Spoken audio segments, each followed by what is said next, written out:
आणि आता या क्षणाची एक महत्त्वाची बातमी बुलेटिनमध्ये येत आहे। दिल्लीमध्ये सीबीआय अंतरिम संचालक नागेश्वर राव विरुद्ध सीबीआय प्रकरणाचा आज निकाल येणार आहे। एक महत्त्वाचा निकाल आज येणार आहे। सुप्रीम कोर्टाचे सरन्यायाधीश रंजन गोगोई यांच्या अध्यक्षतेखालील खंडपीठ हा निकाल या ठिकाणी सुनावणार आहे। दिल्ली सीबीआय अंतरिम संचालक नागेश्वर राव विरुद्ध सीबीआय या प्रकरणाचा आज निकाल येणार आहे। तर सुप्रीम कोर्टाचे सरन्यायाधीश रंजन गोगोई यांच्या अध्यक्षतेखाली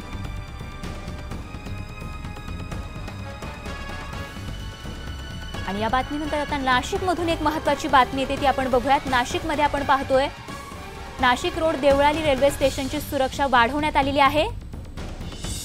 नाशिकमधली या क्षणाची एक महत्त्वाची बातमी आपण पाहत आहोत। नाशिकमध्ये नाशिक रेल्वे स्थानक उडवण्याच्या धमकीचं निनावी पत्र या ठिकाणी मिळालं असून या ठिकाणी भीतीचं वातावरण आहे आणि सुरक्षेच्या दृष्टिकोनातून पूर्ण खबरदारी घेण्याचं काम या ठिकाणी सुरू झालंय। नाशिक पोलिसांनी या ठिकाणी खबरदारी घेण्यास सुरुवात केली असून एक निनावी धमकीचं पत्र या ठिकाणी मिळालंय। लक्ष्मण घाटोळ आपल्याला अधिक माहिती देत आहेत आमचे प्रतिनिधी। लक्ष्मण, नेमकं कुणामार्फत हे पत्र आलंय, काय अधिक तपशील या संदर्भात? पोलीस यंत्रणेला हे निनामी पत्र मिळालेलं आहे। नाशिक शहरात सुरक्षेच्या दृष्टिकोनातून अति महत्त्वाचे असलेले एअरफोर्स स्टेशन असेल, आर्टिलरी सेंटर असेल, त्याचबरोबर बोरगड केंद्र आहे।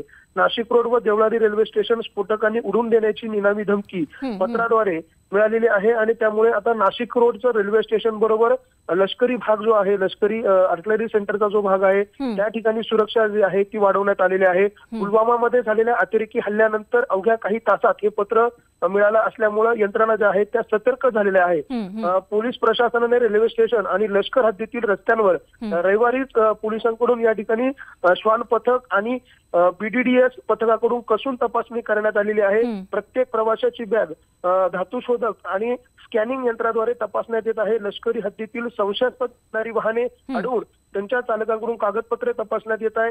पत्रात उल्लेख असलेले सर्व ठिकाणी कडकपोट बंदोबस्त करण्यात आलेला असून त्याबाबत कमालीची गोपनीयता पाळली गेली आहे। नागरिकांनी कोणत्याही अफवांवर विश्वास ठेवू नये, संशयास्पद वस्तू आढळल्यास पोलिसांशी संपर्क साधावा असंही आवाहन या ठिकाणी करण्यात आलेले आहे। विशेष म्हणजे नाशिकच्या सुरक्षेच्या दृष्टीने जे महत्त्वाचे ठिकाण आहे, ज्यामध्ये आर्मीची जी महत्त्वाची ठिकाणे आहे ज्यामध्ये बोरगड आणि एअरफोर्स स्टेशन आहे आणि आर्टिलरी सेंटर आहे, या सर्वांना स्फोटकांच्या साह्यानं उडवून देण्याच्या धमकीचं हे पत्र आहे। त्यामुळे नाशिक शहरामध्ये मोठ्या प्रमाणात सुरक्षेची जी वाढ आहे ती करण्यात आलेली आहे।